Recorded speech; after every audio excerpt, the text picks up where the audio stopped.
Noong gabi ng kasal, si Jiang Mengsu ay nakaupo sa pulang kumot, namumutla ang mga kamay at paa. Pwede ba tayong matulog sa magkahiwalay na kwarto? Kahit 6 na buwan o 3 buwan na lang. Hindi matamis ang prutas na pilit. Pero nakakapawi ng uhaw, munting Mengsu. Dahan-dahan akong lumapit sa kanya. Inangat ko ang kanyang baba. Mengsu, napilitan siyang itaas ang mukha. Kumikislap ang kanyang mga pilik mata. Alam mo, ayaw mo rin namang malaman ni Lin Chuan na nakasuot ka na ng wedding gown ng iba at nakahiga sa kama ng iba, di ba? Nanlaki ang kanyang mga mata. Umagos ang luha mula sa kanyang mga mata. Paano mo magagawa? Paano ko magagawa? Napangiti ako, pinunasan ng hinlalaki ang luha sa kanyang pisngi. Hindi kita tinototohanan. Ikaw ang pumili. Matapos ang mahabang katahimikan, pumikit siya. Hindi na niya ako itinulak. Simula ng kwento. Lin Chuan, tigilan mo na yan, okay? Ipinaliwanag ko na sa'yo. Siya talaga ang kuya ko. Nagkunot ang noo ni Su Wanqing habang nakatingin sa kanyang asawa, halata ang pagkainis sa kanyang boses. Ni hindi na siya nagtago. Kuya, nakita ko mismo kayong dalawa sa isang kwarto. Napangiwi si Lin Chuan, pumuti ang mga buko ng kanyang mga daliri. Nag-uusap lang kami. Pwede ka bang maging hindi pambata? Ha, pambata? Muli siyang napangiwi ni Lin Chuan. May lungkot sa kanyang ngiti. At bilang kanyang assistant, tahimik akong nakatayo sa tabi. Simula kong magbilang sa isip 3, 2, 1. Kalimutan na. Umiling si Lin Chuan. Bumuntong hininga siya at binitawan ang kanyang mga kamao. Ano ang gusto mong kainin ngayong gabi? Iluluto ko para sa'yo. Agad na naglaho ang pagkainip ni Su Wanqing at pinalitan ito ng maningning na ngiti. Hinawakan niya ang braso ni Shen Yan. Parang nagmamakaawa niyang sinabi, mahal, kung naging ganito ka lang sana dati. Pwede bang si Ian ay manatili rito para kumain? Gusto ko siyang makausap ng matagal. Pwede ba? Tawagan mo si Xiaoli. Ako si Xiaoli, assistant ni President Lin Chuan. At isa akong taong napunta sa libro. Dahil araw-araw akong tumataya gamit ang cruise missiles. Kanina lang, nakakuha ako ng African Star mula sa isang ilog na puno ng daga. Paglabas ko, sinundo ako ng isang dingdong delivery papunta sa second dimension. Sabi ni Dingdong, pinasabog niya ako. Ang tito ko ay siya. Magsasalita pa lang ako, sinipa ako papasok sa ibang mundo. Isang pangungusap lang ang narinig. Putang ina, napunta ako sa isang babae kwentuhan na may gender swap at green hat na tema. Ang original na plot ay ganito. Ang bida na si Lin Chuan ay presidente ng kumpanya, ang asawa niya ay si Su Wanqing. Masaya ang kanilang buhay. Hanggang isang araw, ang unang pag-ibig ng asawa niya na si Shen Yan ay biglang naging personal assistant ni Su Wanqing. Simula noon, nagbago ang buhay ni Lin Chuan. Si Su Wanqing ay laging pinoprotektahan si Shen Yan. At sa harap ni Lin Chuan ay nagtititigan sila. Si Lin Chuan naman ay tiniis lahat, naging berde ang ulo niya parang damo, at iniisip niya na okay lang. Iniintay niya hanggang mahuli niya ang ebidensya ng pagtataksil. Walang luha, walang gulo. Kahit hindi siya nakipaghiwalay, iniwan niya ang kumpanya, bahay, at lahat ng pera sa asawang nandaya at sa kanyang unang pag-ibig, at sa sandaling bumagsak ang kanyang buhay. Ang babaeng mayaman na lihim na umiibig sa kanya, ang tunay na bida na si Jiang Mengsu, ay lumitaw na. Sunod ay ang klasikong eksena ng pagsalo. Sana ay bumangon siya muli. At si Su Wanqing, nawala si Lin Chuan na siyang uto-uto, at inubos naman ni Shen Yan ang kumpanya. Sa wakas ay nagsimula siyang magsisi, nagtanghal ng pagsunog sa asawa. Si Lin Chuan ay basta na lang nagsabi ng isang linya. Binitawan ko na, bakit ka pa nagsisisi? Isang tipikal na kwentong pahirap at sampal sa mukha. Ang bida ay duwag sa halos buong libro, sa huli kailangan pa umasa sa babae para bumangon. Pero ako si Xiaolin, matapos basahin ang buong libro, ang natitira sa puso ko ay parang nasusuka sa sakit ng tiyan. Sa susunod na segundo ay bababa mula sa ika-28 palapag, ang tumor sa dibdib ko ay halos tumigil na sa pagtibok. Yan ang duwag na yan. Ang asawa ng bida ay nagloko sa kanya, pero siya pa ang umalis na walang dala. Mas nakakatuwa pa. Kailangan pa niyang idiin, hindi ako umiyak o nagalit. Parang dapat bigyan ka ng tropeo ng Ninja Turtle, di ba? Itong uri ng duwag na lalaki ay nagpapasiklab ng galit ko. Dahil sa mga ganitong lalaki, nasisira ang buong paligid. Ganyan siya kaugali. Ang bida ay magsasalo pa. Ang pagong ay dapat manatili sa ilalim ng tubig, huwag umahon at magpahiya. Huwag kalimutan, ang buong pangalan ko ay Xiaomi Minotaurus Lee. Ipinanganak upang gamutin ang lahat ng uri ng duwag. Bilang isang time traveler na alam ang takbo ng kwento. Naglalakbay ako dito, ang layunin ay diretsyo sa tuktok ng buhay. Manatili rito bilang assistant ng duwag na lalaki. Hindi iyon ang estilo ko, kaya noong araw na iyon ay nagsumite ako ng resignation. Dahil ayaw ko nang makita ang duwag na anyo ng lalaking iyon. Talagang parang human trafficker ang pag-resign. Noong araw na iyon, si Lin Chuan ay nagtataka na tumingin sa akin, Xiaolin, seryoso ka?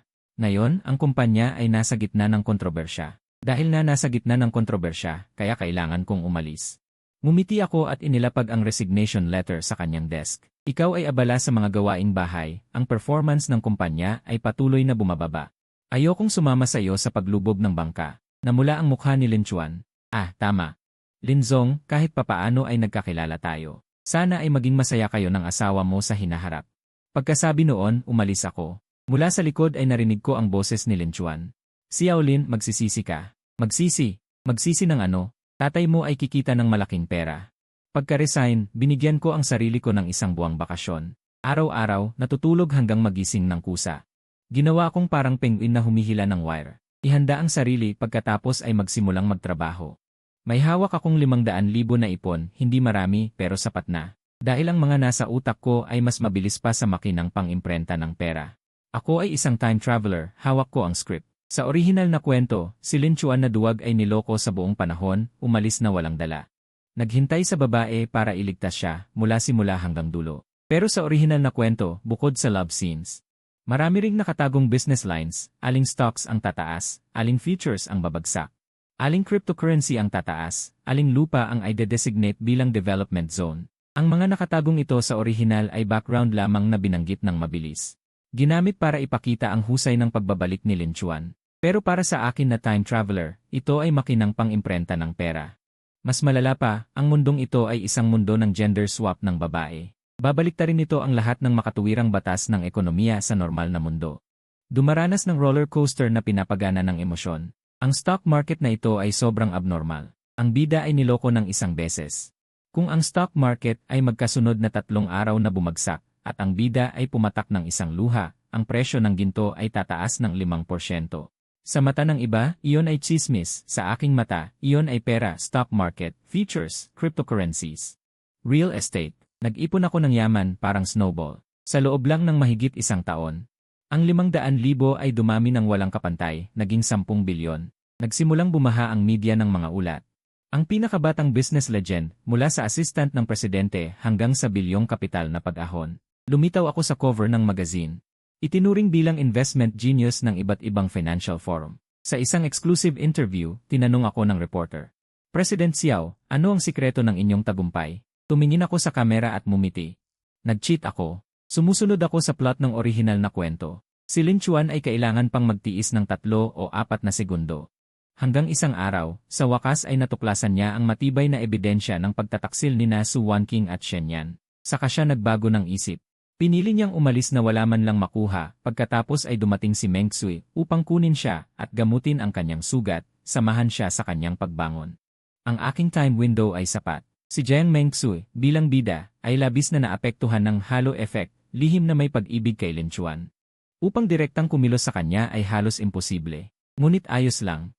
Hindi ko naman balak na siya ang gamitin bilang daan. Ang gagawin ko ay ipadala siya sa akin ng kanyang mga magulang mismo. Sa pagkakaalam ko, sa orihinal na kwento, hindi gaanong detalyado ang tungkol sa kanya, ngunit may isang mahalagang clue. Tuwing Sabado ng hapon, pumupunta siya sa isang pribadong club sa sentro ng lungsod upang maglaro ng Go. Sakto, sa nakaraang buhay, magaling akong mag-Go. Sa buhay na ito, sinadya kong magsanay ng ilang buwan. Unang Sabado, pumunta ako sa club na yon. Hindi ako sadyang lumapit, pumili lang ng bakanting mesa at naglaro mag-isa. Ang estilo ko ay matalas at walang atubili. Natapos si Jiang Yuan siya ng isang laro. Sa pagdaan niya sa tabi ko, tumigil siya saglit. Binata, maganda ang iyong laro. Chairman Jiang, nagkunwari akong nagulat at tumingala. Ikinagagalak ko kayong makilala. Ako si Xiaoling mula sa Lingtu Technology. Itinaas niya ang kanyang kilay. Ang binatang iyon na nasa sharing economy. Kamakailan ay napakasikat mo. Puro swerte lang, ngumiti ako. Chairman Jiang, gusto ba ninyong maglaro? Nang hapong iyon, naglaro kami ng 3 laro. Ako ay nanalo ng 1, natalo ng 2. Sa panalong laro, gumamit ako ng napakatusong diskarte. Matagal na natulala si Jiang Yuanshan bago sumuko. Sa 2 talunan ko, hindi rin ako lubusang natalo. Talagang pinag-isipan ng matanda ang bawat hakbang, pinilit siyang gamitin ang lahat ng kanyang isip. Pagkatapos ng laro, tinapik ni Jiang Yuanshan ang aking balikat. Binata, may tapang ka. Susunod na pagkikita, sigurado. Ikalawang pagkikita, nagdala ako ng pinakamataas na uri ng Wuyi Mountain Dahong Pao. Sinabi kong dinala ito ng isang kaibigan mula sa pinagmulan, hindi ako marunong magsuri at gusto kong humingi ng tulong kay Chairman Jiang upang suriin ito. Mahilig sa tsaa si Jiang Yuanshan. Nang maamoy niya, alam na niyang ito ay pambihirang klase. Ikaw, binata, may malasakit. Umiti siya at tinanggap. Nang araw na yon, naglaro kami ng 3 laro. Pagkatapos, inanyayahan niya akong uminom ng tsaa, at doon ay napag-usapan namin ang tungkol sa negosyo. Sinamantala ko ang pagkakataon upang ilabas ang aking mga hula sa hinaharap na ekonomiya. Siyempre, ang mga hulang ito ay lahat mula sa orihinal na script, 100% tumpak. Lalong naging seryoso ang mukha ni Jiang Yuanshan habang nakikinig. Sa huli, nagtanong siya, si Xiao, may asawa na ba? Wala pa. Si Director Jiang ay laging abala sa negosyo, hindi na naasikaso. Okay lang magtayo muna ng karera ang mga kabataan. Tumango siya. Hindi na siya nagsalita pa, pero kitang-kita ko sa kanyang mga mata ang dagdag na pagsusuri. Para bang tinatantiya kung sino ang potensyal na manugang. Sunod, kailangan na manalo sa biyan ng babae. Ang ina ni Jiang Mengsu na si Wang Shui ay mahilig sa art exhibit at charity gala. Palagi niyang sinusuportahan ang isang batang pintor. Nakipag-ugnayan ako sa pintor na yon at, sa pangalan ng Ling to Tech, nag-sponsor ng kanyang personal na art exhibit. Sa araw ng pagbubukas, dumalo ako bilang kinatawan ng host. Pagpasok ko pa lang, nasa akin na agad ang atensyon ni Wang Shui. Ikaw ay, ako si Tita, hello. Ako si Xiaoling. Ang art exhibit na ito ng Ling to Tech ay sponsored ng aming kumpanya. Pinagmasdan niya ako mula ulo hanggang paa. Bata, may magandang taste ka naman. Nagte-tech ka pa at sumusuporta sa sining. Ang tech at sining ay isa lang ang pinagmulan. Umiti ako at sumabay sa kanya sa paglibot. Sa bawat painting, nakapagbigay ako ng ilang matalinong komento. Ang mga pahayag na ito ay kabisado ko na. Lalong nasiyahan si Tita Wang. Bago umalis, kusang idinagdag niya ako sa WeChat. Xiao, sa susunod na may ganitong event, ipaalam mo sa akin. Walang problema, Tita. Ganito sa aking serye ng mga plano at galaw. Lalong naging matalik ang relasyon namin ng ina ni Jiang. Ayon sa alaala, si Wang Shui ay may hawak na shares sa isang kumpanya. Ang kasosyo ng kumpanyang iyon ay gumamit ng pera ng iligal na nagdulot sa kanya ng joint liability at malaking bayad. Sa orihinal na kwento, ilang linya lang ito. Inabot ng 1 buwan ang pamilya Jiang para maayos ito, pero ako'y naunang nakakuha ng ebidensya ng iligal na paggamit ng pera ng kasosyo at dumiretso kay Wang Shui. Tita Wang, may mga bagay akong sa tingin ko dapat mong malaman. Inabot ko ang ebidensya. Nagbago ang kulay ng mukha ni Wang Shui ng ilang beses, at sa huli tinitigan ako ng matindi. Paano mo nalaman? May sarili akong paraan. Umiti ako. Tita Wang, hindi ako pumunta para humingi ng pabor. Sa tingin ko lang na ang isang taong kagaya mo, na may dignidad, ay hindi dapat madamay ng mga ganitong walang kwentang tao. Makalipas ang 3 araw, natapos na ang lahat. Si Wang Shui mismo ang tumawag sa akin. Xiao, sabi ni Old Jiang, gusto ka raw niyang imbitahang kumain sa bahay. Narinig ko ang boses sa kabilang linya. Napangiti ako ng mala death note. Sa hapagkainan, si Jiang Yuanshan mismo ang nagbuhos ng alak para sa akin. Xiao, maraming salamat sa tulong mo sa pagkakataong ito. Director Jiang, sobra naman kayo, maliit na bagay lang. Maliit na bagay. Tumawa ng malakas si Jiang Yuanshan. Ang maliit na bagay na ito ay nagligtas sa pamilya Jiang ng bilyon-bilyong piso. Ang utang na loob na ito ay tatandaan ko. Si Wang Shui naman ay nakangiting nakatingin sa akin. Xiao, kumusta ang takbo ng kumpanya mo ngayon? Medyo okay naman. Halos 10 bilyon na ang valuation. Tumango si Jiang Yuanshan. Puno ng paghanga ang kanyang tono. Mas matapang ka kaysa sa akin noong kabataan ko. Wala akong ganyang kakayahan noon.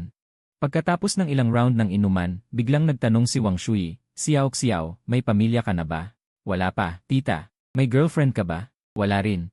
Nagkatinginan sandali sina Jiang Yuanshan at Wang Shui. Umiti si Wang Shui at nagsabi, Xiao, may itatanong si tita sayo. Anong uri ng babae ang gusto mo? Sa loob-loob ko'y may kibot, pero sa mukha'y walang bakas ng pagbabago. Marunong sa libro at desente, may dalang pambihirang taglay. Higit sa lahat, marunong umintindi at hindi pabigat. Tingnan mo naman si Mengsu namin kung bagay ba siya sa pamantayan mo. Pumutok ako ng bahagyang pagkalito, Tio Jiang. Tita Wang, hindi ko pa po nakikita si binibining Mengsu. Hindi pa nakikita. Okay lang, nagkibit balikat si Jiang Yuanshan. Mga kabataan kayo. Walang masama kung magkakilala pa kayo. Tama, sambit ni Wang Shui at sinundan ang agos. Malaki na rin si Mengsu ngayon. Ikaw at si Tio Jiang, lagi naming iniisip ang kanyang kinabukasan. Yung mga binata na umiikot sa kanya, walang maasahan. Iba ka, may kakayahan, may tapang. At matuwid ang pagkatao. Sinadya kong magpakitang may pag-aalinlangan. Huwag nang ganyan, biglang pa siya ni Jiang Yuanshan. Susunod na weekend, pumunta ka sa bahay. Magkita kayo ni Mengsu. Makipag-usap kayo. Kung magkasundo, edi magsama, kung hindi, ituring na lang na dagdag na kaibigan. Umiti ako ng bahagya, itinaas ang baso. Bahala na po sa ayos ni Tio Jiang. Dumating ako sa oras sa tapat ng villa ng pamilya Jiang, tangan ang 2 bote ng lumang alak, para kay Jiang Yuanshan. Para naman kay Tio Wang, isang rolyo ng tunay na obra maestra. Maingat ang lahat, hindi mapagmataas. Inakay ako ng katulong sa loob. Nang makasapatos na ako, narinig ko ang masayang tawa ni Jiang Yuanshan galing sa sala. Nandito na si Xiao. Pasok, pasok. Humakbang ako papasok.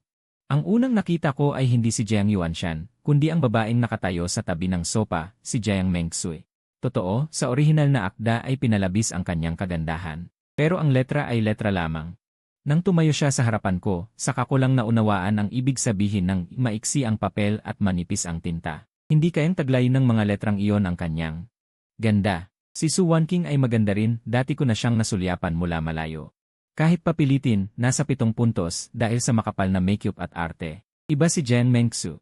Suot niya ang isang napakasimpleng pulang damit, ang bahagyang kulot niyang puting mahabang buhok ay nakalugay sa balikat. Halos walang makeup ang mukha, malinis, gaya ng unang sinag ng umaga. Ngunit sa mukhang iyon na walang arte, ay may kagandahang nakakapagpawala ng malay. Ang mga tampok ay tila inukit ng manlilikha, bawat kurba ay sakto. Sa pagitan ng kilay at mata ay may bahagyang lamig. Kapag hindi nakangiti, para siyang nyebe sa tuktok ng bundok, malamig at malayo. Napakagandang pambihira, parang isang diwata na napadpad sa mundong ito. Hindi lang perpekto ang marka, kundi ang perpektong marka ay 10 lamang. Ang kanyang mukha ay tila ipininta.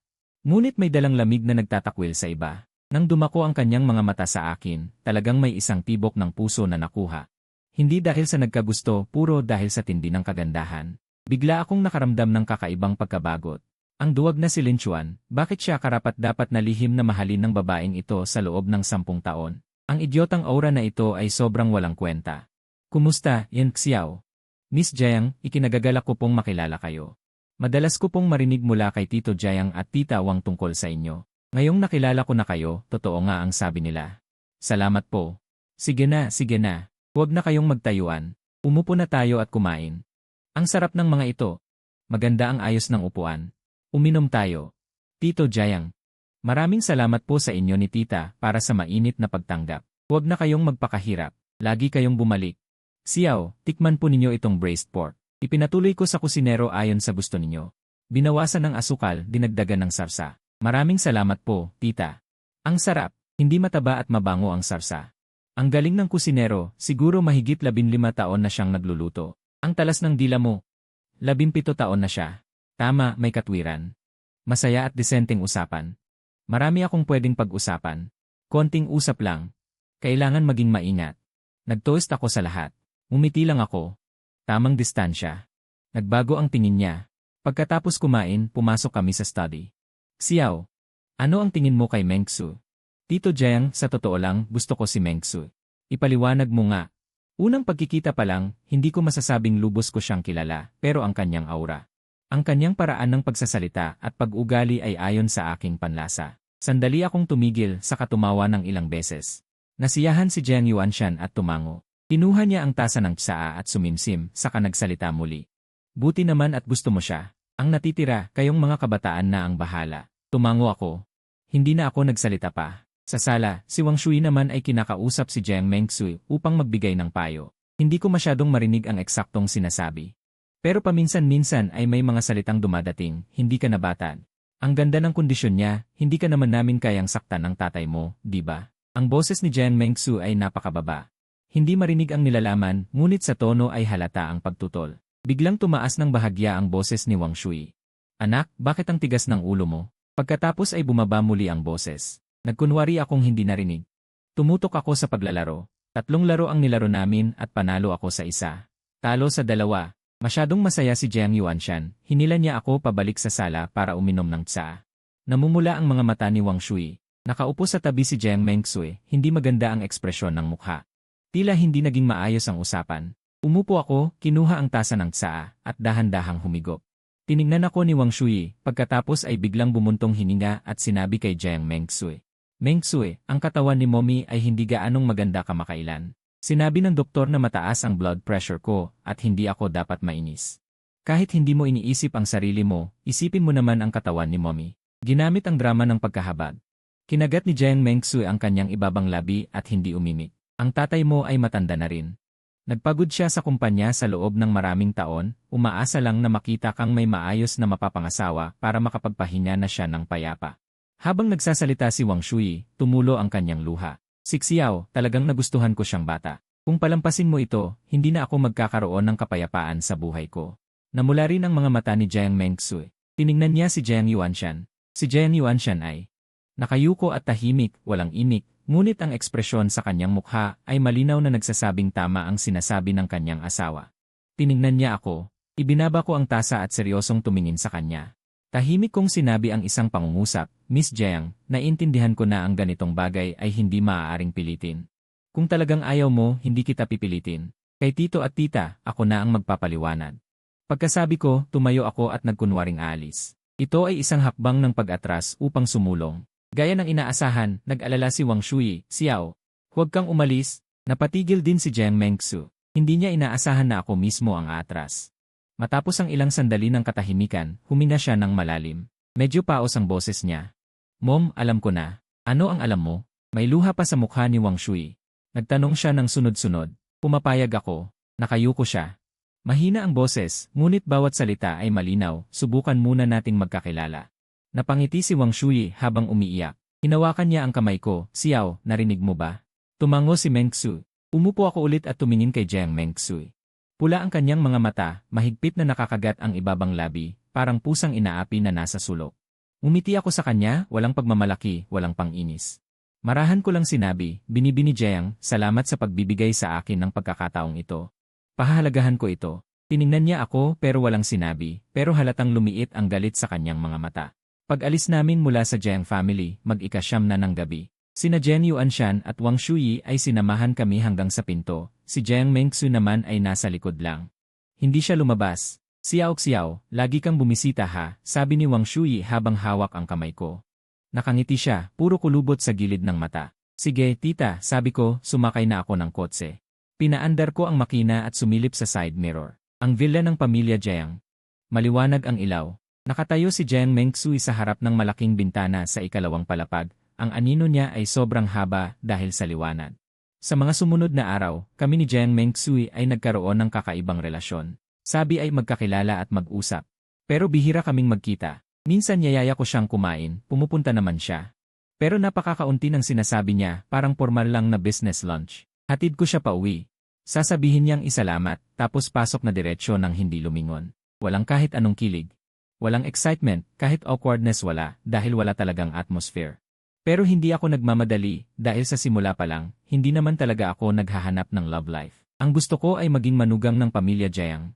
Makuha ang resources nila. At sa landas na yon, hindi ko kailangan ng tulong niya mismo. Kay Jiang Yuanshan. Bawat linggo lagi akong pumupunta para makipaglaro ng chess, mag-usap tungkol sa negosyo at sitwasyon. Kwentuhan tungkol sa kanyang mga tagumpay noong bata pa siya. Ang kanyang paghanga sa akin ay mula sa magaling na binata, naging itong manugang. Ay walang iba. Hanggang isang araw matapos ang isang masayang laro, tiningnan niya ang mga piyesa sa board at sinabi, Binata, sa larong ito hindi ka makakaliwa o kanan, kailangan mo lang umakyat. Kay Wang Shui naman, ginawa ko ang lahat. Mahilig siya sa art exhibits. Sinasamahan ko siya. Mahilig siya sa charity, nagdodonate ako. Kapag may nararamdaman siyang sakit, inaasikaso ko agad ang pinakamagandang ospital. Lagi niyang sinasabi sa iba, Xiao, mas maalaga pa sa sarili kong anak. Sa wakas, isang araw makalipas ang 3 buwan, tinawag ako ni Jiang Yuanshan sa kanyang opisina at diretsahan niyang sinabi. Xiao, nag-usap na kami ng tita mo. Ang sabi niyo, matagal na kayong nagkikita ni Mengsui at mukhang okay naman kayo. Ang gusto namin ng tita mo ay magpakasal na kayo. Natigilan ako, nagpakitang gulat na tama lang. Tito Jiang, parang masyadong mabilis yata. Anong mabilis? Sabi ni Jiang Yuanshan, kumaway. Ikaw ay 28, si Mengsui ay 26 na. Lalaki dapat mag-asawa. Babae dapat mag-asawa. Magaling akong tumingin ng tao. Ikaw ang manugang na hinahanap ko. Sa parte ni Mengsui, huwag ka nang mag-alala. Siya ang anak ko, alam ko kung paano siya kausapin. Nang gabing yon, inatak ulit ni Wang Shui si Jiang Mengsu, hindi na pahiwatig. Hindi na usapan, diretsyo na ang harapan. Mengsui, matatanda na ang mga magulang mo. Ikaw lang ang anak namin. Si Xiaolin, sa ugali at kakayahan, ano bang kulang sa'yo? Ano ba ang pinag-aalinlanganan mo? Matagal na tahimik si Jiang Mengsui, saka nagsalita. Ma, hindi ko siya gusto. Ang damdamin ay kayang linangin, mahinahong sabi ni Wang Shui. Hindi ko rin gusto ang tatay mo noon ang una, pero sa tagal, nagkaroon din ng pagmamahal. Iba yon. Ano nang iba? Napaluha si Wang Shui. Gusto mo bang hindi ako mapayapa hanggang kamatayan? Pakiusap anak, sige na. Upgraded na emotional manipulation. Namula ang mata ni Jiang Mengsu. Sa wakas, sumuko siya. Kayo na ang mag-ayos. 7 salitang walang bigat, parang dahong nahuhulog sa hangin. Pero alam ko, kapag nahulog na ang dahong iyon, hindi na ito muling lilipad. Mabilis kumilos ang pamilya Jiang, engagement party, prenuptial photos, wedding flow, isang sabay-sabay. Sa araw ng pictorial, nakasuot si Jiang Mengsu ng puting wedding gown, nakatayo sa harap ng kamera. Ang ganda niyang parang isang painting. Ngiti, sabi ng photographer. Umiti siya. Pero ang ngiting iyon parang init ng taglamig, may temperatura, walang tunay na init. Tumayo ako sa tabi niya. Yumakap ako sa bewang niya, umiti sa kamera ng tipikal na blonding ngiti. Click! Sa desisyon ko, hindi masyadong ingrande ang kasal, simple pero marangya. Minsan kong naisip si Lin Chuanquan sa isang madilim na sulok, pinapanood akong kunin si Jiang Mengsu. Siguradong nakakatuwa ang eksenang iyon. Tumugtog ang wedding march, si Jiang Mengxie nakahawak sa braso ni Jiang Yuanshan. Marahan siyang lumakad papalapit sa akin. Nakasuot siya ng puting gown na may mahabang buntot, belo hanggang baywang. Bahagyang kulot ang buhok, nakaistilong bon, perpektong makeup. Parang larawan ang mukha, napakaganda, pero napansin ko pa ring mamula-mula ang kanyang mga mata. Iniabot ni Jiang Yuanshan ang kamay niya sa akin, tinapik ang balikat ko, pumipigil sa pag-iyak.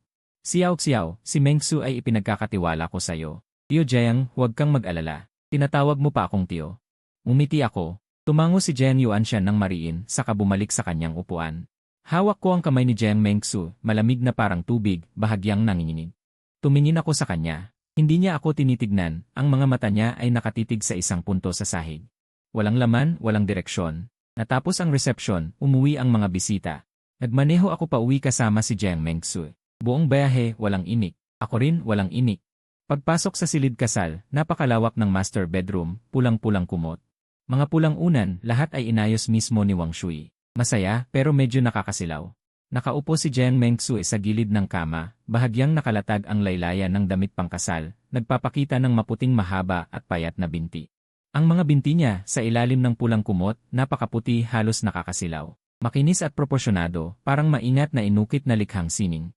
Nakasuot siya ng kristal na high heels. Ang transparent na sapatos ay bumabalot sa manipis na bukong-bukong, ang maliliit na strap ay pumapalibot sa talampakan, kumikinang sa ilaw. Napakataas ng takong, nag-arkong maganda ang kanyang instep, lalong pinahaba ang perpektong mga binti. Ganoon siya umupo, hindi tumitingin, hindi nagsasalita. Tahimik, pero parang may dinakikitang mahika na hindi maalis ang tingin. Sa wakas ay nagsalita si Xiaoli, mahina ang boses, hindi pa nakakapag-adjust. Nakayuko siya, mahigpit na magkadikit ang mga kamay. Maaari mo bang bigyan ako ng kaunting oras? Magkahiwalay tayo ng silid matulog, 1 taon, o kahit kalahating taon lang. Hindi ako nagsalita. Naglakas loob siyang itaas ang mga mata. Namumula ang kanyang mga mata. Alam ko na kasal na tayo, pero hindi pa talaga ako handa. Mabuting tao ka. Ayokong lokohin ka. Bigyan mo lang ako ng oras, okay? At saka, ang pinilit na pakwan ay hindi matamis. Mabuting tao, card na naman. Nakakasuka ang bobo na plot na ito. Pinilit nilang gawing tagahanga ng lalaki ang bida, para lang ihanda ang pag-ako ng lalaking iyon. Hindi ako kailanman naging duwag na bida. Dahil binigyan niya ako ng dahilan, gagamitin ko ito para patawanin siya. Gamit ang patakaran laban sa patakaran. Tinitigan ko siya, dahan-dahan akong lumapit. Tumigil ako sa harap niya. Mengsu, ayaw mo ring malaman ni Lin Chuan na kasal ka na sa akin, di ba? Biglang pumutla ang kanyang mukha, lumiit ang mga pupil, nagsimulang manginig ang labi. Ano ang sinabi mo? Sabi ko, dahan-dahan. Hindi pa alam ni Lin Chuan na may asawa ka na, di ba? Itinaas ko ang kamay at marahang hinimas ang kanyang pisngi. Gusto mo bang malaman niya na naging asawa ka na ng iba? Nakasuot ng damit pangkasal ng iba, nakahiga sa kama ng iba. Ang pinilit na pakwan ay hindi matamis. Pero pampawi ng uhaw, Little Mengsu. Agad na tumulo ang luha ni Jiang Mengsu. Hindi niya alam kung paano ko nalaman ang tungkol kay Lin Chuan. Paano mo magagawa ito? Umiti ako. Wala akong tinatakot sa'yo. Nanginginig siya ng husto, mahigpit na hinawakan ang laylayan ng damit. Pumuti ang mga buko. Nangako ka sa mga magulang ko. Ang boses niya ay paos at tuyo. Sinabi mong aalagaan mo ako. Aalagaan din kita. Bumaba ang tingin ko sa kanya. Lumamig ang boses ko. Basta huwag mo akong gagawing miserable. Matapos ang mahabang katahimikan. Sa huli, hindi na niya binanggit ang bigyan mo ako ng oras, at hindi rin niya ako itinulak. Walang sinabi pa. Tahimik na lang siya. Pumikit siya, at tahimik na dumaloy ang luha mula sa kanyang mga mata. Yumuko ako at binuhat siya. Hindi siya lumaban, matigas ang kanyang katawan na parang bato, pero hindi siya sumalungat. Sa dilim, narinig ko ang pigil niyang paghikbi, napakaliit, napakaliit. Parang hangin na dumadaan sa isang bakanteng silid. Wala akong kahit anong awa sa puso ko, sa halip, bumangon ang kakaibang pagkakatuwa at kilig. Pagkatapos ng kasal, lahat ay sumugod sa inaasahan kong direksyon. Si Jen Yuanshan ay sobrang nasiyahan sa akin bilang manugang. Kinasukasuan pagkatapos ng kasal. Inihayag niya sa board meeting na ang Jiang Group ay magsasagawa ng komprehensibong estratehikong pakikipagtulungan sa Link2 Technology. Maganda ang tunog na pakikipagtulungan. Pero pera lang yan. Kapital, mga channel, mga mapagkukunan ng relasyon. Ibinigay ni Jiang ang lahat ng kaya niyang ibigay. Sa tatak ng Jiang Group bilang suporta, ang Link2 Technology ay parang naka-rocket. Nag-agawa ng kapital at pumailan lang ang valuation. Pagkalipas ng 6 na buwan, umabot sa 300 bilyon ang valuation ng Link2 Technology. Pagkalipas ng 1 taon, lumampas ito sa 100 bilyon. Ang personal kong yaman ay sumabog mula sa ilang bilyon bago ang kasal hanggang daan-daang bilyon. Isang araw, umuwi si Jiang Mengsu mula sa ospital at naglagay ng isang medical report sa coffee table. Buntis ako, sabi niya. Kinumpas ko ang report at tiningnan, 1 buwan na siyang buntis. Nang gabing iyon, tinawagan ko si Jiang Yuanshan. Tay, buntis si Mengsu. Sandaling katahimikan sa kabilang linya, pagkatapos ay pumutok ang napakalakas na tawa ni Jiang Yuanshan. Talaga? Mabuti, mabuti. Xiao, napakalaking ambag mo. Pupuntahan ka namin ng nanay mo ngayon din, sabi niya. Kinabukasan, dumating sina Jiang Yuanshan at Wang Shuyi sa villa na puno ng sigla. Inakap ni Wang Shuyi si Jiang Mengsu at umiyak ng eksaktong 10 minuto. Paulit-ulit niyang sinasabi, ang anak kong babae ay magiging isang ina. Si Jiang Yuanshan naman ay hinila ako sa study at uminom ng kalahating bote ng maotay, mariing tinapik ang balikat ko at sinabi. Xiao, ikaw ang dakilang kontributor ng pamilyang Jiang. Itinaas ko ang aking baso. At bahagyang umangat ang mga sulok ng aking labi. Iniisip ko kung ano na ang lagay ng lalaking yon. Nagkaroon kami ni Jiang Mengsu ng isang anak na babae, si Xiaoyu. Mukhang kamukha ni Jiang Mengsu ang bata, maputi at malinis, may malalaki at maitim na mga mata. Kumikislap-kislap para bang matutunaw ang puso ng sinuman. Isang tunay na magandang bata. Tuwing uwi ako galing trabaho, tumatakbo siya palapit, mahiyain at nag-aalangan, gamit ang kanyang maikling binti. Walang tigil niyang sinisigaw, tatay, tatay, tapos sumisilong sa aking mga bisig. Si Jiang Mengsu ay nakatayo sa likod. Nakatingin sa amin na may ngiti. Ang ngiting iyon ay ibang-iba sa ngiti sa pre-wedding photo, 2 taon na ang nakalipas. Noon, pilit ang ngiti.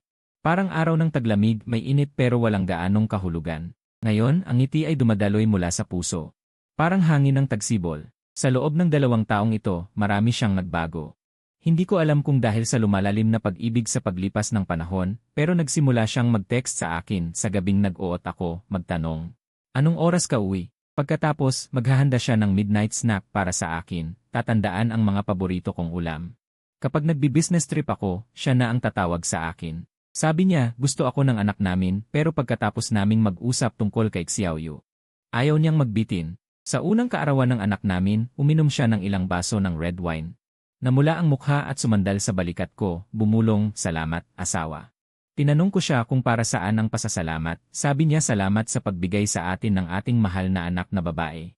Hindi na niya binanggit ang pangalang Lin Chuan, matagal na niyang hindi ito binabanggit. Alam kong may bahagi ang anak natin dito.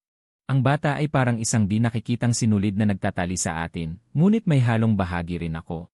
Paminsan-minsan, sinasabi ko sa kanya ang tungkol sa kalagayan ni Lin Chuan, mga bagay na natural na mangyayari sa orihinal na kwento. Halimbawa, isang araw habang kumakain.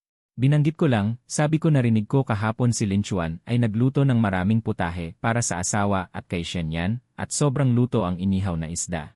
Pinaulit niya ito at sinunod niya ito. Ang kamay ni Mengsu ay natigil sa pagkuha ng pagkain. Sumimangot siya, tiniis niya na lang. Nagkibit balikat ako. Hindi naman ito ang unang beses. Hindi siya nagsalita, ngunit napangisi ang labi. Iyon ay isang ekspresyon ng paghamak. Minsan naman, nag-scroll siya sa social media ni Lin Chuan at nakita ang isang larawan ng pagtatrabaho hanggang gabi. Ang caption ay, para sa pamilya, lahat ay worth it. Sumilip ako at nakita. Natawa ako at sabi, ang asawa niya ngayon ay kasama si Shen Yan sa hotel na masaya. Ibinalik ni Jiang Mengsu ang cellphone sa mesa. Malamig na bumulong, nararapat. Umiling siya. Tahimik sandali pagkatapos ay biglang sabi, asawa.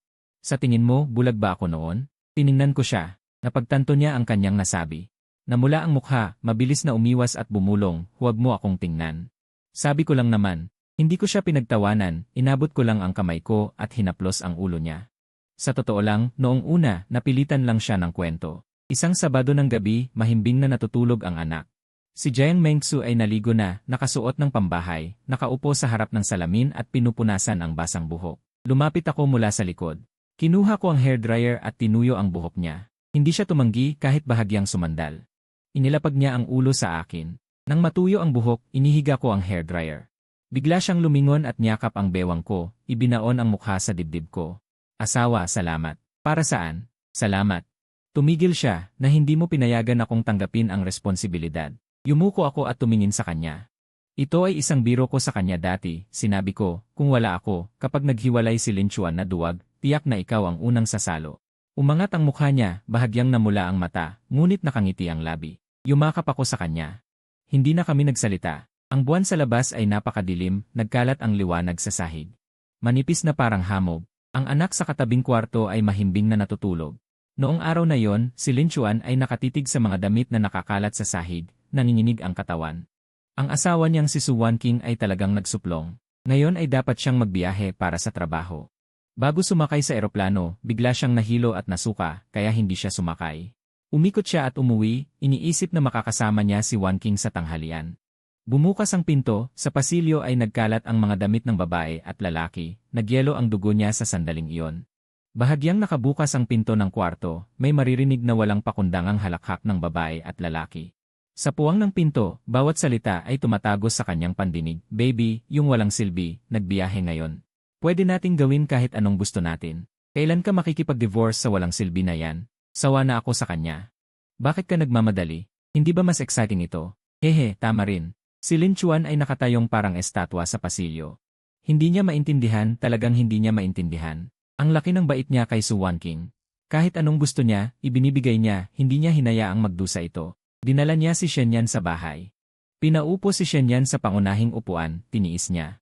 Sa harap ng ibang tao, pinagsabihan siya, tiniis niya, hindi umuwi magdamag, tiniis din niya.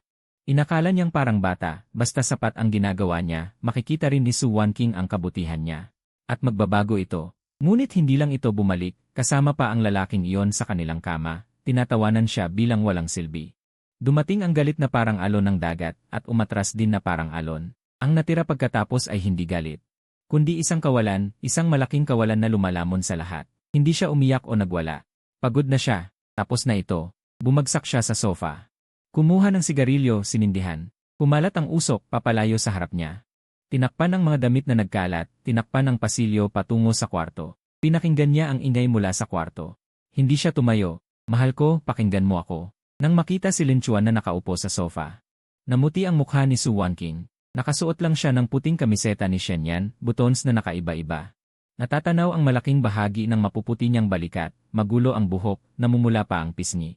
Bumukas ng tuluyan ang pinto ng kwarto sa likod niya. Tamad na sumandal si Shenyan sa hamba, nakasuot lang ng pantalon. May sigarilyo sa daliri, nakangiti ng may pag-aalinlangan habang pinapanood ang dula sa sala. Hindi siya tiningnan ni Lin Chuan. Nakaupo siya sa sofa. Sa harap niya, ang ashtray sa coffee table ay puno ng upos. Humugot siya ng isang malakas na hininga. Pinatay ang sigarilyo, pagkatapos ay kumuha ng dokumento mula sa briefcase, inihagis sa coffee table. Huwag nang magpaliwanag. Pirmahan mo na. Natigilan si Su Wanqing. Tiningnan niya ang dokumento. Nakaprint sa itaas ang makakapal na letra, kasunduan sa diborsyo. Bahay, kotse, pera, lahat sayo. Ako'y aalis na walang dala. Kalmadong sabi ni Lin Chuan. Simula ngayon, wala na tayong utang sa isa't isa. Tinitigan ni Su Wanqing ang kasunduan, nanginginig ang labi. Malamang may sasabihin siya, mahal ko, pagsisihan ko na talaga. O, bigyan mo ako ng isa pang pagkakataon. Pero sumulyap siya kay Shenyan na nakatayo sa hamba, at narinig ang walang dala na 4 na salita. Yumuko siya, kinuha ang nasa coffee table, binuksan sa huling pahina, at pinirmahan ang kanyang pangalan. Mabilis at tiyak ang kilos, parang natatakot na baka magbago si Lin Chuan. Napirmahan na. Itinulak niya pabalik ang kasunduan, wala na ang pag-aalala sa boses, may bahid pang pagkainip. Ikaw mismo ang nagsabing aalis na walang dala, huwag kang magbago, sabi ni Lin Chuan habang nakatitig sa pinirmahang kasunduan. Bigla siyang tumawa, ang ngiti ay mas masahol pa sa iyak. Hindi niya kinuha ang kasunduan. Sa halip ay tumayo siya, at huling lumingon sa bahay na ito, ang sala na siya mismo ang nag-ayos. Ang sopa na siya mismo ang pumili, ang ashtray na ginagamit niya araw-araw, at sa dingding ay nakasabit ang wedding photo nila ni Su Wanking. Ang dalawang tao sa larawan ay napakasaya ng ngiti, parang talagang magkasamang tatanda habang buhay. Napakaikli, sabi niya. Lumingon siya at naglakad patungo sa pinto. Mula sa likod ni Lin Chuan, narinig ang boses ni Su Wanking. Bahagya siyang tumigil. Aalis ka na lang ng ganyan? Hindi lumingon si Lin Chuan. Ano pa? Mananatili ba ako para magluto para sa inyo? Walang masabi si Su Wanking. Binuksan ni Lin Chuan ang pinto at lumakad ng mabilis palabas. Nang sumara ang pinto sa likod niya, narinig niya ang matataas na tawa ni Su Wanking at Shen Yan. Baby, pinirmahan niya talaga. Pinirmahan, pinirmahan. Ang takang ito, napakasakit ng tawa. Kahit sa pintuan ay malinaw na maririnig. Tumayo si Lin Chuan sa labas, pumikit saglit. Pagkatapos ay itinaas niya ang kanyang mga paa at humakbang sa nakakasilaw na sikat ng araw. Lumipas ang 1 taon. Si Lin Chuan ay nakahiga sa lumang inuupahang bahay, nakatitig sa bitak sa kisam ng kalahating oras.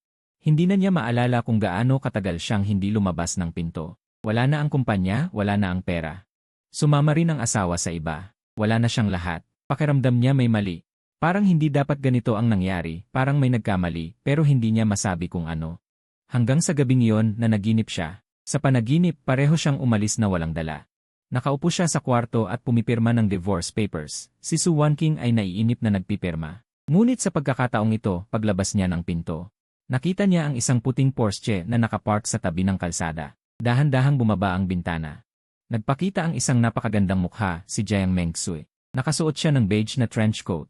Ang kanyang bahagyang kulot na mahabang buhok ay nakalatag sa balikat. Sumikat ang araw sa kanyang mukha, napakaganda parang isang larawan. Lin Chuan, tawag niya sa kanya, napakalambing ng boses. Sumakay ka na. Sa panaginip, tinanong niya kung saan sila pupunta. Umiti siya at sinabing, uwi tayo.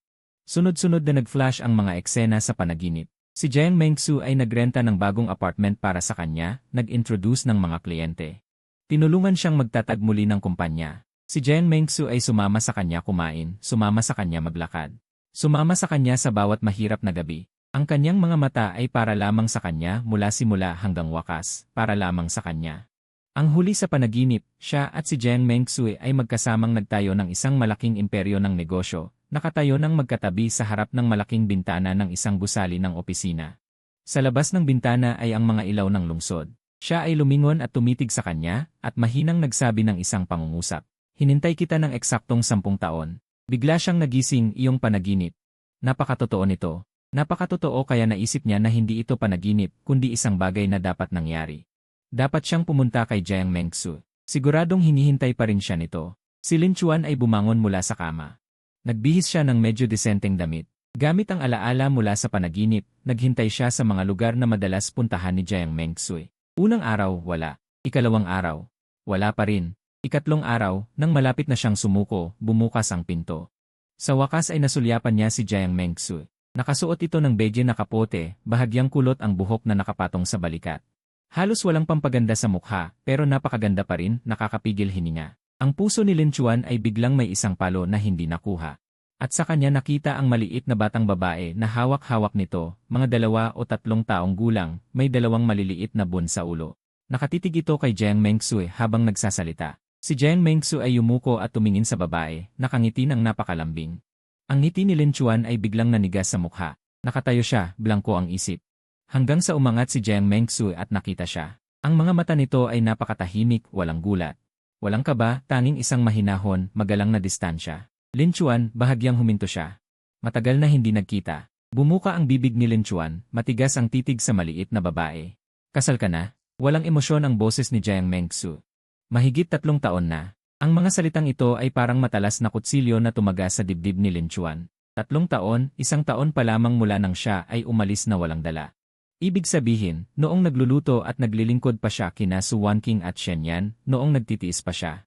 At naghihintay sa kanyang puting buwan na magligtas sa kanya, siya ay nakapag-asawa na ng iba. Sa isip ni Lin Chuan ay may isang bagay na sumabog ng may ingay. Impossible. Ang boses niya ay nagsimulang manginig ng hindi mapigilan. Imposible ito, ano ang imposible? Nangunot ang noo ni Jiang Mengsu. Dapat hinintay mo ako. Biglang kumalas ang boses ni Lin Chuan na nakaakit ng pansin ng mga tao sa paligid. Minahal mo ako ng lihim ng buong 10 taon. Pagkatapos kong magdiborsyo, dapat ay tumakbo ka agad sa akin. Hindi magpakasal, hindi manganak, dapat lumapit ka sa akin. Hindi sumagot si Jiang Mengsui, tahimik lang na inilayo ang anak sa likuran. Si Lin Chuan parang nabaliw. Umakyat ng isang hakbang, namumula ang mga mata, garalgal ang boses. Mengsui, umalis akong walang dala. Akala ko darating ka, akala ko lagi, tiyak na darating ka. Mengsui, hindi dapat ganito. Tama na. Ang boses ni Jiang Mengsui ay hindi malakas. Parang isang tabo ng malamig na tubig na bumuhos, biglang pumatay sa lahat ng sigaw ni Lin Chuan. Tiningnan siya nito. Walang sakit sa puso, walang pagkakasala, tanging isang malamig na panlilibak mula itaas. Lin Chuan, alam mo ba ang sinasabi mo? Siyempre alam ko. Hindi mo alam. Pinutol siya nito, isang salita bawat pagitan. Sino ka ba sa tingin mo? Akala mo ba kapag nagdiborsyo ka, ang buong mundo ay dapat maghintay sa'yo? Akala mo ba dahil umalis kang wala kahit ano, dapat ako na ang sumalo? Hindi naman kita lihim na gusto. Lihim kang gusto. Bahagyang tumawa si Jiang Mengsui, pero walang kahit anong init sa ngiting iyon. Pero kapag naaalala ko kung ano ako dati, alam mo ba kung gaano ako nasusuka? Nanginginig ang mga labi ni Lin Chuan. Sa tingin mo galit ka? Palamig ng palamig ang boses ni Jiang Mengsui. Umalis kang wala kahit ano. Ibinigay mo lahat ng ari-arian sa babaeng nandaya sa iyo at sa lalaking iyon, tapos hinihintay mong ako ang magligtas sa iyo. Lin Chuan, may sakit ka ba sa utak? Tinanong mo kung di dapat ganito. Itinaon niya ang mga mata sa kanya, bawat salita. Sasabihin ko sa iyo ngayon, dapat sa unang araw pa lang nalokohin ka, hiwalayan mo na agad. Dapat pinalayas mo ang lalaking iyon sa tabi ng asawa mo. Dapat iningatan mo ang sarili mong ari-arian. Dapat kang mabuhay na parang isang tunay na lalaki. Huminto siya sandali. Dumalim ang kanyang boses, matalim na parang kalawanging kutsilyo, sa halip na parang pagong na umurong, na sinisipa palabas ng sariling bahay. At maghintay na may ibang babae ang pumulot ng basura. Nanginginig ng matindi si Lin Chuan mula ulo hanggang paa. Gusto niyang magsalita. Gusto niyang tumutol, magpaliwanag, pero parang may malaking bato na bumabara sa kanyang lalamunan. Wala siyang mailabas kahit isang salita. Bawat salita ni Jiang Mengsui ay parang mapurol na kutsilyo, paisa-isang pumutol sa puso ni Lin Chuan. Yumuko siya sa sahig, nanginginig. Tumulo ang luha sa sahig ng bookstore, nagkalat na maliliit na patak. Walang tao sa mundong ito na mananatili sa iisang lugar magpakailanman. Ang pangungusap na ito ay umalingaw sa hangin, parang isang pinal na hatol na hindi na mababago. Sa sandaling iyon, isang kamay ang umabot mula sa likuran ni Jiang Mengsui, likas na yumakap sa kanyang baywang. Ang kamay na iyon ay mahaba at matatag. Sa pulso nito ay isang simpleng relo na mahalaga. Dahan-dahang nag-angat ng ulo si Lin Chuan. Si Xiaoling ay biglang sumulpot sa tabi ni Jiang Mengsui. Nakasuot siya ng dark gray suit na maayos ang pagkakagupit, buhok na perpektong suklay. May bahagyang ngiti sa kanyang mukha. Nakayakap ang isang kamay sa baywang ni Jiang Mengsui, kinuha ang anak mula sa kanyang likuran. Tumawa ang maliit na babae, niyakap si Xiaoling sa leg, at sa boses na parang sanggol ay tinawag siyang tatay. Kinalong ni Xiaoling ang anak ng matatag, hinalikan ang malambot na pisngi nito, pagkatapos ay tumingin pababa kay Jiang Mengsui. Nagtaas ng mukha si Jiang Mengsui at sinalubong ang kanyang tingin. Hindi sinasadyang umangat ng bahagya ang gilid ng kanyang labi, iyon ang ngiting malambot at may pagkakaunawaan na tanging asawa ang nagbibigay sa asawa. Pagkatapos ay inilipat ni Xiaoling ang tingin kay Lin Chuan. Tumingin siya pababa sa lalaking nakayuko, tinitigan ito ng 2 segundo. At saka umiti at nagsalita, "Ginoong Lin, matagal na tayong hindi nagkita." Nanginginig ang mga labi ni Lin Chuan. Gusto niyang tumayo pero ang mga binti ay parang basang pansit. Xiaoling ni. Ano ako? Bahagyang isinandal ni Xiaoling ang ulo, mahinahon ang tono. Para bang pinag-uusapan ang panahon. Gusto mo bang itanong kung kailan nagsimula sina Mengsui at ako? Mariing tinitigan siya ni Lin Chuan. Bahagyang tumawa si Xiaoling. Tumingin siya pababa sa anak na kanyang karga, saka tumingin kay Jiang Mengsui sa tabi niya. Pagkatapos ay dahan-dahang itinaas ang mga mata. Noong hindi ka pa hiwalay sa asawa mo, kasal na kami. Ikaw, nandito na parang pagong. Ako naman, pinakasalan ang iyong dating ilaw ng buhay. Pumula ang mga mata ni Lin Chuan. Mula sa kanyang lalamunan ay may bumugso na parang halimaw na ungol. Ano bang nangyari sa akin? Nagtaas ng kilay si Xiaoling. Inagaw ko ang iyong unang pag-ibig. Lin, hindi ganyan dapat ang pagsasalita. Tao si Mengsui. Hindi ito misunderstanding. Siya mismo ang pumili. Diba, asawa? Si Mengsui ay hindi umiwas. Ako mismo ang pumili. Bakit ganito ang nangyari? Hindi ko na kaya pang tumingin. Lin Chuan, huwag kang magpadala sa galit ngayon. Wala ka nang natitira. Kaya mo bang manakit? Wala na akong magagawa. Tapos na ang lahat. Tay, umiiyak pa rin ang tiyuhin na yon. Para siyang aso. Huwag kang magsalita ng ganyan sa harap ng bata. Sige, kasalanan ko. Baby, ituturo ni daddy sa'yo ang isang salita. Buti nga. Buti nga, buti nga. Buti nga. Ang ganda ng tanawin. Sana ako na lang. Ano na lang ang natitira sa akin? Tay, umiiyak pa rin ang tiyuhin na yon. Para siyang aso. Huwag kang magsalita ng ganyan sa harap ng bata. Sige, kasalanan ko. Baby, ituturo ni daddy sa'yo ang isang salita. Buti nga. Buti nga, buti nga. Buti nga. Ang ganda ng tanawin. Sana ako na lang. Ano na lang ang natitira sa akin? Wala na akong pag-asa. Ano na lang ang natitira sa akin? Wala na akong pag-asa. Ito na yata ang ilang balitang makapagpapagaan ng loob niya. Bigla siyang uminom ng isang malaking baso ng matapang na alak, saka tumawa. Sa kakatatawa, tumulo rin ang kanyang mga luha. Talaga namang dapat manatili lang sa ilalim ng tubig ang pagong. Ano namang dalampasigan? Ngunit may dagdag pang kwento. Extras, sandali ng mundong mapula. Ako si Zudekay, may-ari ng pansiteria sa Lumang Kalye sa timog ng lungsod. Nakapagbenta na ako ng beef noodles sa loob ng 21 taon. Ang mga kwento sa lansangang ito ay mas kawili-wili pa sa teleserye. Ang unang pumunta sa tindahan ko ay si Xiaoli. 3 taon na ang nakaraan. Nakasuot siya ng kupas na puting kamiseta, umupo sa sulok at kumain ng isang mangkok ng noodles. Doble ang bawang na inilagay. Pagkatapos kumain at magbayad, tinitigan niya ang price list sa dingding ng matagal. Sabi niya, "Boss, kaya mo bang ibenta ang noodles na ito ng 50 yuan bawat mangkok sa hinaharap?" Napatawa ako. 15 yuan, wala man lang pumapatok, 50 pa kaya. Hindi siyang umiti. Ang kanyang mga mata ay kumikinang ng tiwala, nakakasilaw. Medyo masakit sa mata. Sabi niya, sa hinaharap, gigibain ang lansangang ito at may itatayong mall sa kabila. Kung sayo ang tindahang ito, huwag mong ibenta. Kung hindi sayo, bilhin mo na. Inakala kong nagbibiro lang siya. Pero pagkaraan ng 1 taon, may nakapaskil na abiso ng demolisyon sa pintuan. Hindi madalas pumunta si Xiaoli.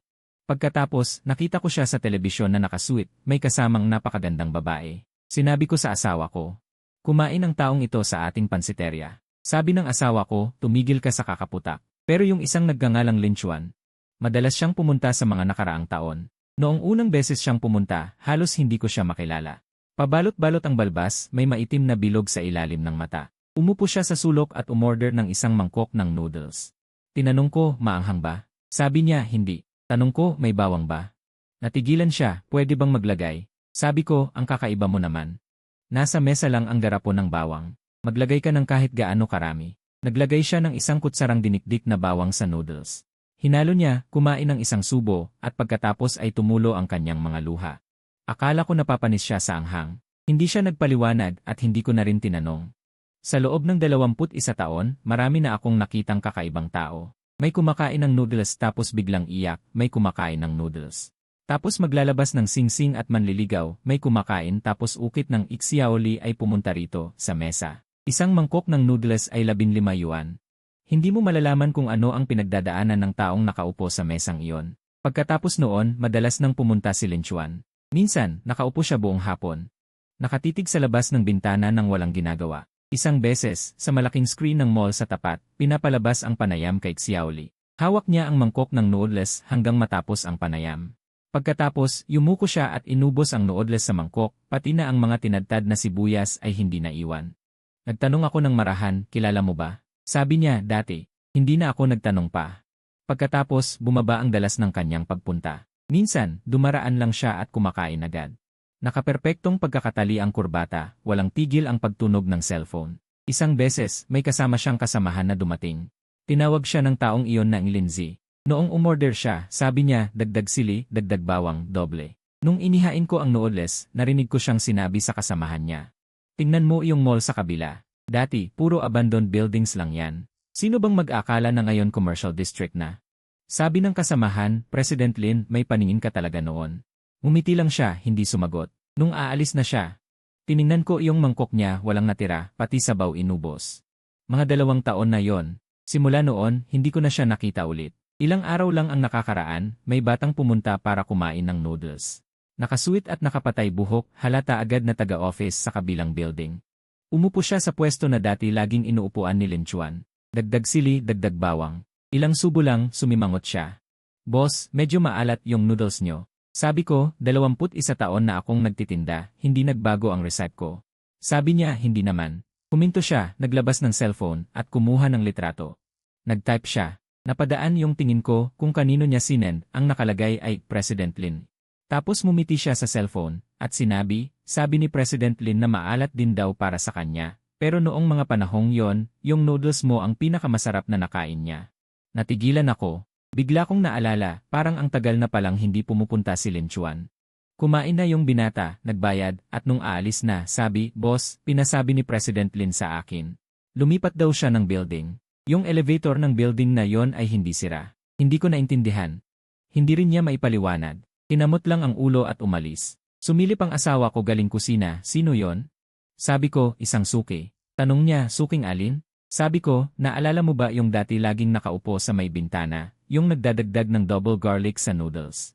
Yung pagkatapos kumain, natutulog sa mesa. Inisip ng asawa ko at sabi, yung pulubi? Sabi ko, hindi, iba yon. Alin doon? Hindi na rin siya makapag-isa. Ako rin, hindi ko na rin matukoy. Ang lansangan na to, giniba at muling itinayo. Yung tindahan, muntik nang mawala pero naitaboy. Ang mga taong dumadaan, may pumapasok sari. May umiiyak sa kalye. May kumakain ng noodles na 15 piso na parabang huling pagkain na nila. Sa huli, lahat nagiging isang mangkok ng noodles lang. Maging bilyonaryo ka man o zero ang pera, pag nakaupo ka sa madungis kong mesa, kakain ka ng noodles ng matino. Dagdagan o hindi ng sili, dagdagan o hindi ng bawang, maalat o hindi ang noodles. Pagkatapos kumain, babalik pa ba? Ganun lang ang buhay. Nung nag-aayos na ako ng tindahan paggabi, pinupunasan ko yung mesa sa may bintana. Bigla kong naalala noong huling pumunta si Lin Chuan. Kumain siya, nagbayad. Tumayo siya sa pintuan ng matagal. Akala ko naghihintay ng sasakyan, pero hindi. Nagsindi siya ng sigarilyo, tumingala sa malaking screen ng mall. Matagal siyang tumitig. Tapos pinatay ang sigarilyo, umikot, at umalis sa direksyong iba sa kanyang pinanggalingan. Hindi ako masyadong nag-isip. Isinara ko ang roller door, pinatay ang ilaw, at nag-ayos na. Sa ganun lang, 21 mesa, 21 taon, ang kwento ng 30,000 na bisita.